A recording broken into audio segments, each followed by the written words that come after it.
Diberitahukanlah kepada Daud begini, Ketahuilah, orang Filistin berperang melawan kota Kehila dan menjara tempat-tempat pengirikan.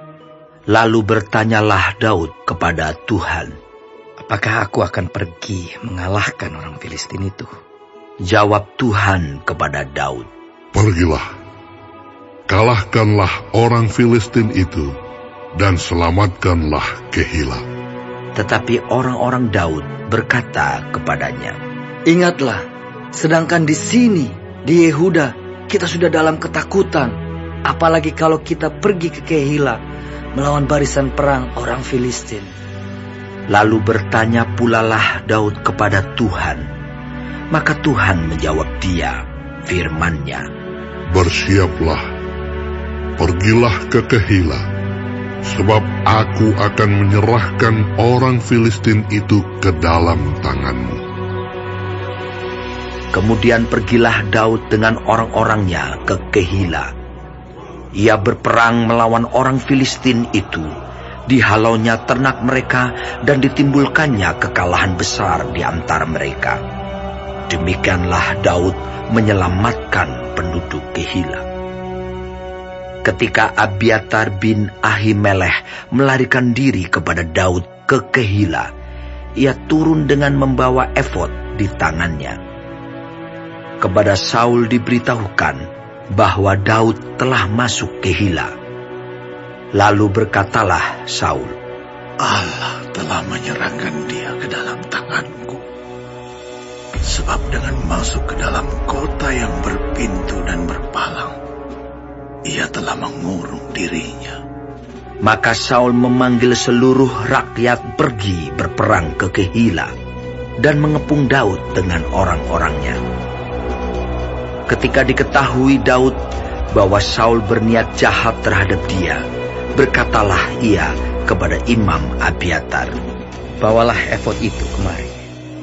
Berkatalah Daud, Tuhan, Allah Israel, hamba-Mu ini telah mendengar kabar pasti bahwa Saul berikhtiar untuk datang ke Kehila dan memusnahkan kota ini oleh karena aku.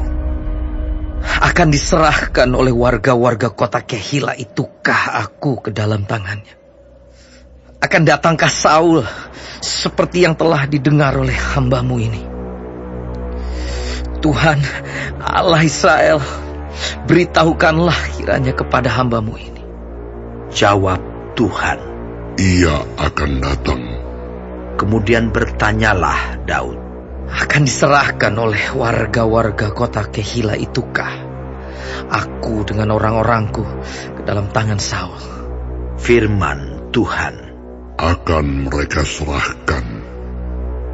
Lalu bersiaplah Daud dan orang-orangnya, kira-kira 600 orang banyaknya. Mereka keluar dari Kehila dan pergi kemana saja mereka dapat pergi. Apabila kepada Saul diberitahukan bahwa Daud telah meluputkan diri dari Kehila, maka tidak jadilah ia maju berperang. Maka Daud tinggal di padang gurun, di tempat-tempat perlindungan. Ia tinggal di pegunungan, di padang gurun Zif.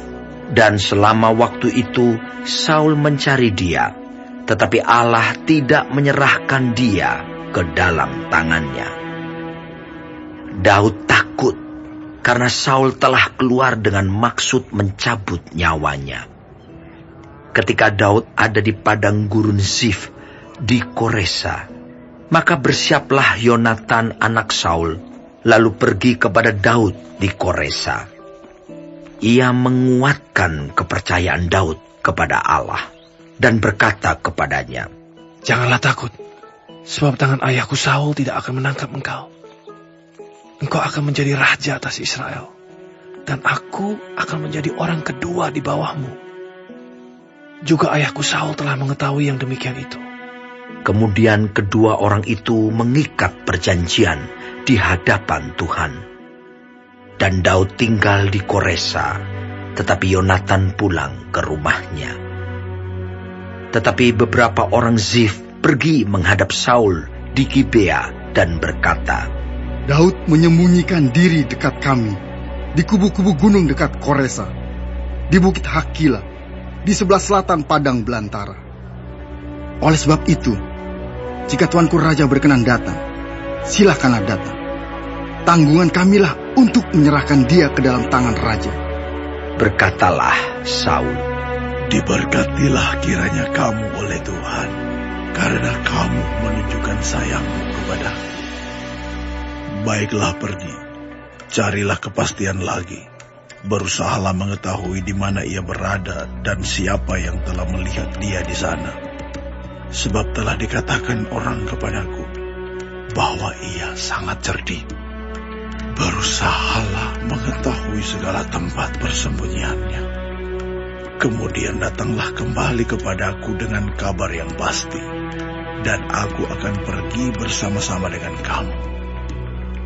Sesungguhnya, jika ia ada di dalam negeri, maka aku akan meneliti dia di antara segala ribuan orang Yehuda.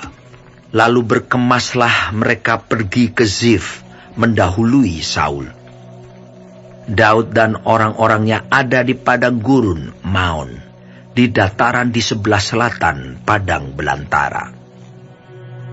Ketika Saul dengan orang-orangnya pergi mencari Daud, diberitahukanlah hal itu kepada Daud.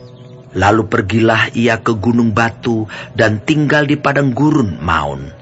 Saul mendengar hal itu, lalu mengejar Daud di padang gurun Maon. Saul berjalan dari sisi gunung sebelah sini, dan Daud dengan orang-orangnya dari sisi gunung sebelah sana. Daud cepat-cepat mengelakkan Saul, tetapi Saul dengan orang-orangnya sudah hampir mengepung Daud serta orang-orangnya untuk menangkap mereka. Ketika seorang suruhan datang kepada Saul dengan pesan, Segeralah undur, sebab orang Filistin telah menyerbu negeri. maka berhentilah Saul mengejar Daud dan pergi menghadapi orang Filistin. Itulah sebabnya orang menyebut tempat itu Gunung Batu Keluputan. Daud pergi dari sana, lalu tinggal di kubu-kubu gunung di En-Gedi.